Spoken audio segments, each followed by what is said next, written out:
Bem, amigos, voltando do nosso breve intervalo, nós vamos continuar batendo um papo gostoso, agradável, tranquilo, com o nosso Dr. Carlos Emanuel, e mais conhecido como Memel, e agora ele vai falar sobre sua trajetória política. Memel, como que foi essa ideia de você ingressar na vida política? Olha, como eu já lhe disse anteriormente, né, a minha família é uma família que tem origem política. Meu pai aqui teve uma militância política por muitos anos. O meu tio, irmão de meu pai, foi deputado pelo antigo estado do Rio, deputado estadual por 2 oportunidades, deputado federal por 5 oportunidades. Na época do antigo estado do Rio, ocupou 2 vezes secretarias, uma hora de educação, outra hora de interior e justiça, né, quando Niterói ainda era o capital fluminense.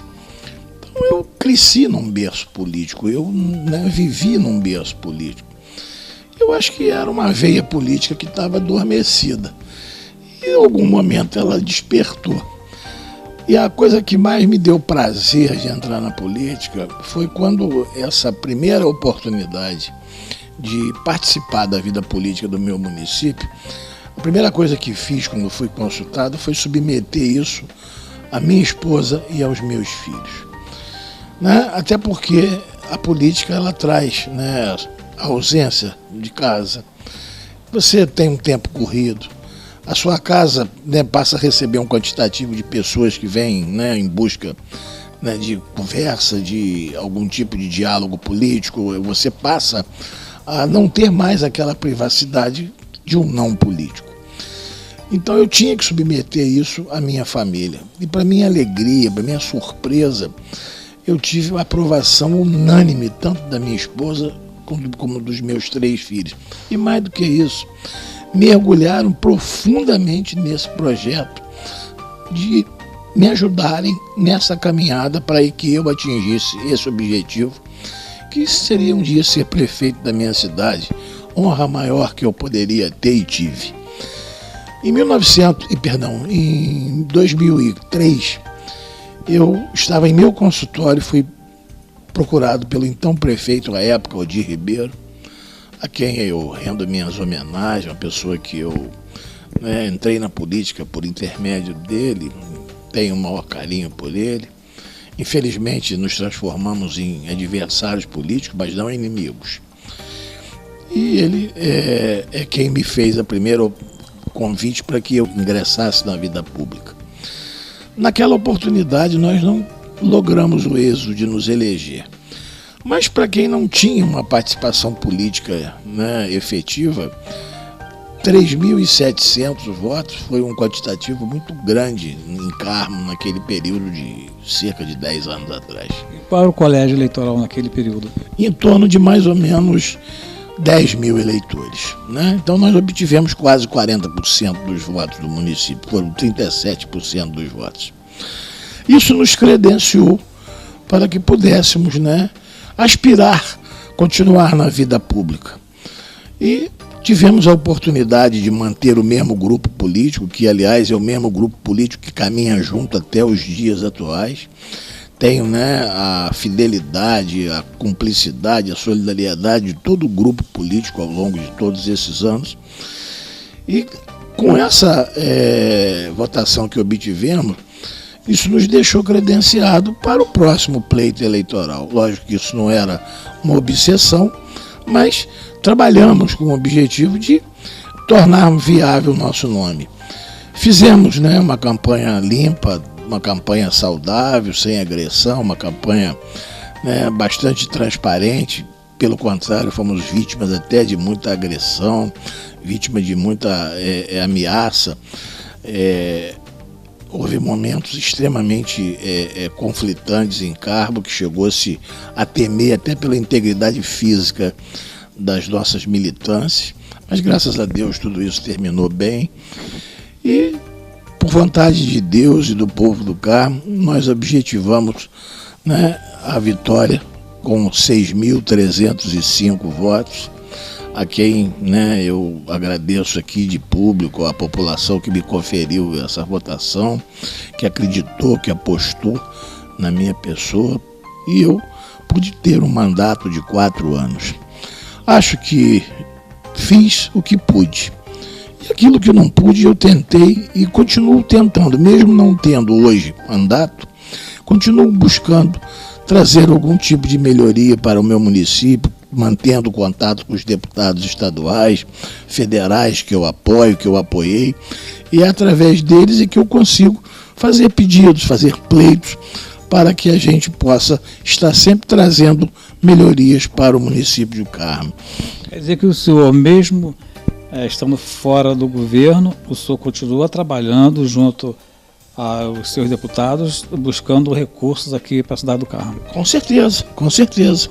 Enfim, né, são conquistas que isso são feitas através de quem realmente está comprometido e compromissado com o povo do Carmo, tendo ou não mandato. Eu estou aí para ajudar e trabalhar pelo povo do Carmo. Ok, agora vamos falar da sua eleição. Aí veio a eleição, o senhor foi eleito. Como que o senhor assumiu a prefeitura do Carmo? Em que situação que ela estava? Olha, eu assumi a prefeitura do Carmo numa situação um pouco conflitante. Eu não posso fazer acusações aqui que a prefeitura estava quebrada, que estava devendo. Não, isso não. Né? Mas existia uma situação muito aflitiva, que era, né, o nome do município do Carmo no CAUC, que é o chamado Cadastro Único de Contribuintes, que para a pessoa física tem o mesmo significado do Serasa, do SPC. O Carmo se encontrava inadimplente com o governo federal. Às vezes você vence uma certidão, não renovou, automaticamente o seu nome é incluso no CAUC.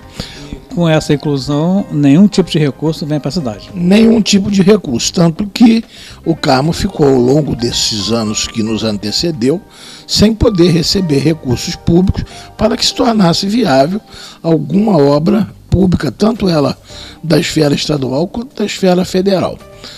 Ao tomar conhecimento disso logo nos primeiros meses, nos meus primeiros dias da minha administração, eu incumbi a minha Secretaria de Fazenda e de Planejamento que cuidasse com o maior carinho disso e com a maior agilidade possível. Né? Antes mesmo de estar empossado prefeito, eu me elegi em outubro de 2008 e o período de votação do orçamento ele ocorre exatamente nessa época. Eu tomei um avião por conta própria, fui a Brasília, passei 2 dias em Brasília e fui de gabinete a gabinete dos 46 deputados do estado do Rio de Janeiro. Né? Lá fui recebido por alguns, em outros gabinetes fui recebido por a sua assessoria, mas levei pleitos para que eu pudesse atingir o meu objetivo, que era conquistar a emenda parlamentar para o Carmo daquele ano de 2008 para 2009. Conseguimos bastante ação e sensibilidade de alguns deputados que nos contemplaram com suas emendas, e também acho que a gente não deve remar contra a corrente. Apesar de, à época, eu ter o governo do estado como adversário, o governador Sérgio Cabral, hoje meu grande amigo, ele, à época, fez campanha para o meu adversário, que era do partido político dele, o que é perfeitamente natural.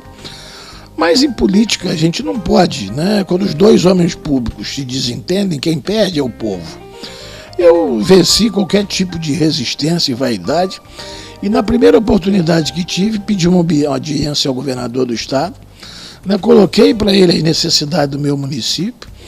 Ele me recebeu de forma extremamente educada, carinhosa. Abrimos a partir daí uma relação de parceria e de amizade, e eu tive a honra de poder contribuir aqui no Carmo com uma votação expressiva. O Carmo foi a 3ª cidade em níveis proporcionais a dar ao governador Sérgio Cabral a vitória no ano de 2010.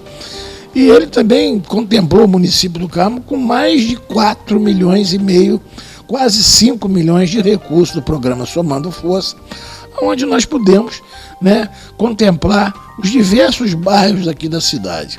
Se eu não estiver me alongando, falar apenas o que fiz, nós conseguimos fazer, né, a reurbanização, modernização da Praça Getúlio Vargas. Hoje ela é uma praça moderna, é uma praça que tem, né, além de ter sido totalmente modernizada, nós fizemos um centro de informação turística e banheiros públicos masculino e feminino. Eu já fui visitado, inclusive teve um governador de Rotary Club em Carmo que disse que nunca viu em nenhuma cidade banheiro público. Né? É uma conquista que o Carmo teve. Isso minimiza em muitas pessoas, às vezes, que estão em via pública e têm as suas necessidades, podendo recorrer a um banheiro público para poder atendê-las. Colocamos, né, um quiosque na praça para poder, né, dar um espaço onde muita gente aqui no interior, pessoas aposentadas, jovens, pessoas que já cumpriram a sua tarefa durante o dia e às vezes à noite querem um momento de lazer. Fiz um quiosque com banheiro também e com 4 a 6 mesas para se jogar um carteado, jogar dama, jogar xadrez, e que tem sido utilizado muito pela população. E nesse espaço também coloquei a Academia de Saúde para a terceira idade. Né? Isso aí é um recurso do Ministério dos Esportes e nós conseguimos com isso com que as pessoas possam lá, os idosos, a terceira idade, fazer a sua atividade física. Construir nessa cidade 4 campos de grama sintética no bairro do Valparaíso, né? Fazendo um complexo esportivo onde não só o morador do Valparaíso, mas toda a população residente em Carmo tenha um centro de lazer com 4 campos de grama sintética para serem jogados não só no período diurno, como à noite também, porque estão todos iluminados. Nunca se fez creche ao longo desses mais de 130 anos de existência como município em Carmo. Meu período de 4 anos eu fiz 2 creches. Eu fiz uma creche localizada no bairro da Boa Ideia, que é uma creche do Fundo Nacional do Desenvolvimento da Educação, FNDE. Essa creche é uma creche para 120 crianças. E fiz uma outra creche no bairro do Jardim Centenário, juntamente com um posto de saúde, que atende a mais 80 crianças. Fizemos várias pavimentações, fizemos melhorias sanitárias domiciliares com verba da FUNASA, que é o Fundo Nacional, né, de Saúde, porque existe um engano muitas das vezes do administrador, que quando ele busca recurso, o recurso não é do Ministério da Saúde, o recurso é da Fundação Nacional de Saúde. Então, aqui vai um segredo e o caminho das pedras. Quando você quiser dinheiro para investir em saúde, não vá para o Ministério da Saúde, vai para a FUNASA, porque a FUNASA é quem tem a dotação financeira para atender os pleitos. Fizemos mais de 500 banheiros distribuídos, não só nos bairros periféricos, mas como também nas áreas rurais e distritais. Consegui a pavimentação de 2 quilômetros de uma estrada municipal que interliga quem vem de Córrego do Prata, né, e vem pelo asfalto. Hoje ele pode, né, ter uma via alternativa e sobe pela antiga estrada ali, que vai sair aqui na entrada do Carmo, que era da antiga Alma do Mato. Eu acho que beneficiou demais aquela população, tirando poeira, facilitando uma via de escoamento alternativa. Num bairro adjacente ali, que é o bairro de Santo Antônio, nós fizemos uma quadra poliesportiva, também com um centro de lazer para idosos, para toda a população que mora naquela região. Essa quadra, ela é coberta ou descoberta? Ela é coberta. Mas a cobertura está no local? Está no local. Tem 2 obras aqui que talvez os meus adversários possam tentar explorar isso. E política, a gente tem que ter casca para suportar algumas inverdades, mas também temos a oportunidade de desmentir aquilo que não é verdade. 2 obras não foram concluídas no meu governo. Elas estavam em andamento. E você sabe muito bem que hoje o recurso público, ele é por etapa concluída. Antigamente, quando você pleiteava um recurso e conquistava, um valor cheio era depositado na conta da prefeitura. concluísse ou não a obra. Hoje não. Hoje a Caixa Econômica tem um fiscal de obras, você tem um organograma, um cronograma físico-financeiro da obra. Quando você atinge aquela meta, ele vem, dá o ok e libera a parcela subsequente. Nós estávamos já com uma quadra coberta no bairro Progresso, onde lá tem uma quadra de futebol, tem um teatro de arena, vestiários masculino, feminino, um centro de lazer bastante interessante para a população. Infelizmente, no período entre o Natal e o Ano Novo de 2012, exatamente faltando 4 a 5 dias para, né, que eu entregasse o meu cargo ao prefeito entrante no ano de 2013. Eu não sei te dizer a data, mas entre 25 e 31 de dezembro, as chuvas de verão, uma grande ventania, né? Pode ter havido falha da construção, não vou aqui acusar, mas vou colocar dessa forma. Esse vento acabou por ruir essa cobertura. Mas isso aí pode ocorrer e compete a quem entra cobrar da empresa que está fazendo. Prefeito, dá licença. Talvez, eu vou até perguntar aqui a nossa produção, seja uma das quadras que nós mostramos com a estrutura toda no chão, do bairro Progresso. Então seria essa a quadra que caiu, a informação que nós recebemos que foi numa ventania antes de finalizar o governo, o seu governo. Exatamente. Quer dizer, então, aí, no nosso entendimento, toda e qualquer obra feita com recurso estadual ou federal, ela tem uma carência de 5 anos. Não é isso? A verdade de quem faz.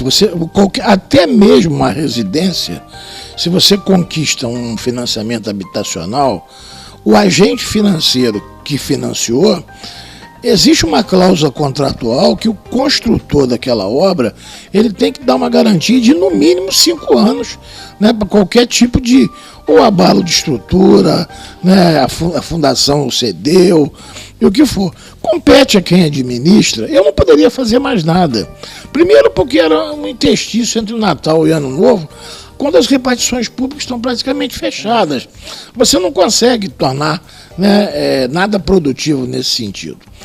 Agora, como eu já disse e repito isso por diversas vezes, na administração pública existe uma coisa chamada princípio da continuidade. Às vezes um governo, uma administração começa uma determinada obra, ela tem um prazo de execução. Se essa obra começou em outubro, novembro, janeiro daquele ano de 2012, que era o último ano da minha administração, e porventura ela não terminou, quem assume dá continuidade no projeto, quem assume cumpre as etapas e vai receber o quantitativo para cumprir a etapa seguinte. Ocorreram isso em 2 oportunidades aqui e, coincidentemente, em 2 quadras. Nesta quadra que nós nos referimos agora e uma quadra lá na Boa Ideia, que já existia. Prefeito, deixa eu te interromper mais uma vez. Deixa eu chamar a produção aqui novamente. Nós também mostramos uma denúncia de uma moradora, né, dizendo que a quadra teve uma ventania também e que que o telhado, a estrutura da quadra veio abaixo. Seria essa também a obra mostrada para o nosso programa. Para ficar bem claro, prefeito, porque de repente alguém está querendo o direito de resposta no nosso programa para fazer esse tipo de ataque, mas não justifica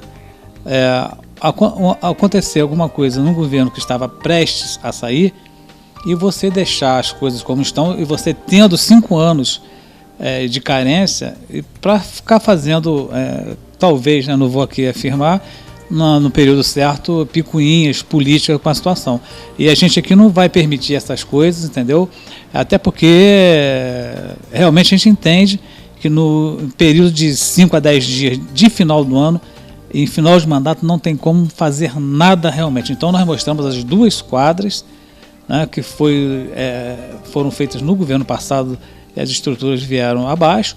mas que não justifica a inércia do atual governo em relação a esse assunto. Só para ficar bem claro, Memel, as matérias que nós fizemos, a gente estava chegando aqui naquele primeiro momento, não sabia se era do governo atual, se era do governo passado, mas se você está fazendo o esclarecimento, a gente está também deixando nossa opinião. Não justifica a inércia do governo atual em relação a esses dois assuntos. Eu só quero colaborar com isso de uma forma um pouco diferente do que você falou, porque essa quadra lá do bairro Progresso, a queda da estrutura metálica que fazia a cobertura caiu em dezembro de 2012, nesse período de 5 dias entre o Natal e o Ano Novo. Esta quadra, a cobertura do bairro lá da Boa Ideia que caiu, já caiu ano passado, no ano de 2013, quando eu já não era mais o prefeito da cidade. Então, eu não estou aqui fazendo acusação, não estou aqui fazendo crítica, mas acho que a população fica punida com isso, porque não tem o seu lazer. A população sente-se frustrada por não ver uma ação de governo que traga os benefícios para o bairro que ela pleiteia. E o que ocorre?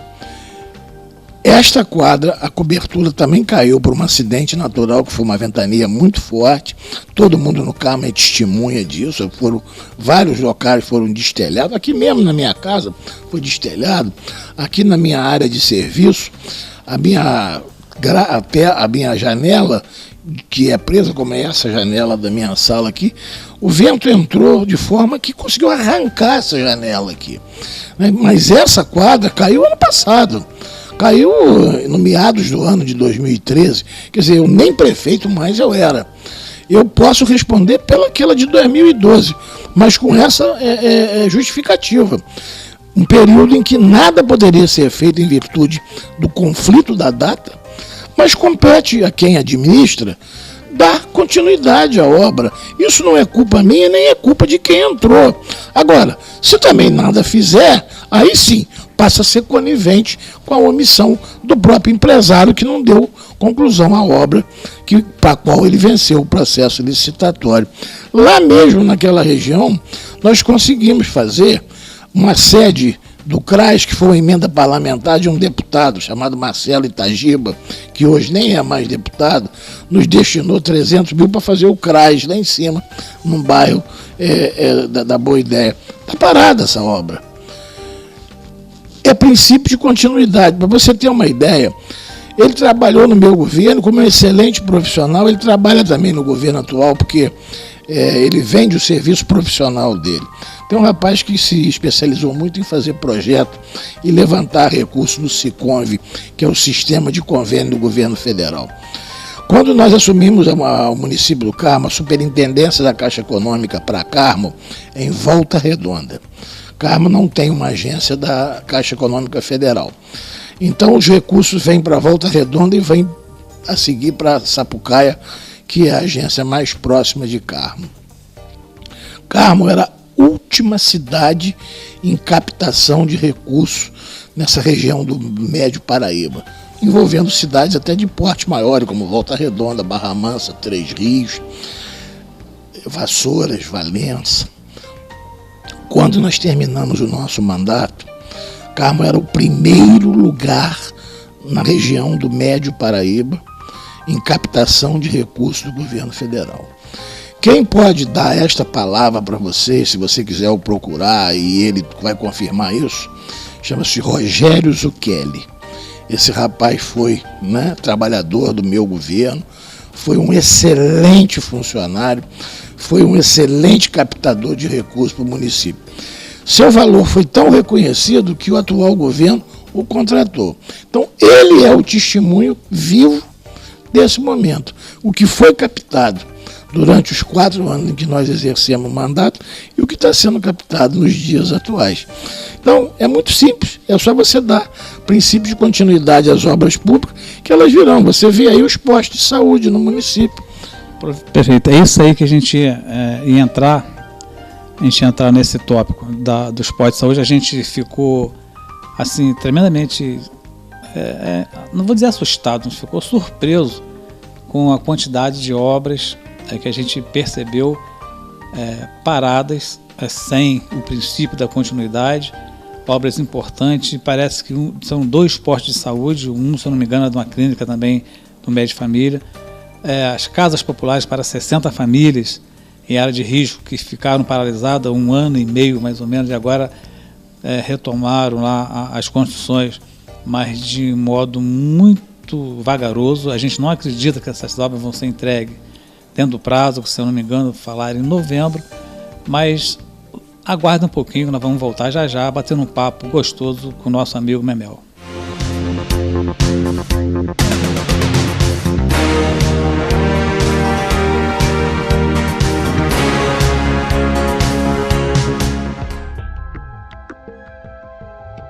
Amigos, o crime é uma doença que pode atacar a sua família a qualquer momento. Mas a Betalarme tem a solução: a vacina antifurto. Ligue, faça um orçamento e vacine-se já. Betalarme, segurança eletrônica. Óticas Bottini, especialista há mais de 30 anos. Trabalhamos com diversas marcas como Coach, Botos, Cavaleira, Detroit, Kipling, Mormai, Jean Monnier e Vogue. Óticas Bottini. Parcelamos em 10 vezes sem juros no cartão. Cobrimos o preço da concorrência. Em 2 endereços: Rua General Osório e Rua Monsenhor José Antônio Teixeira. 2522-2466, 2523-7476.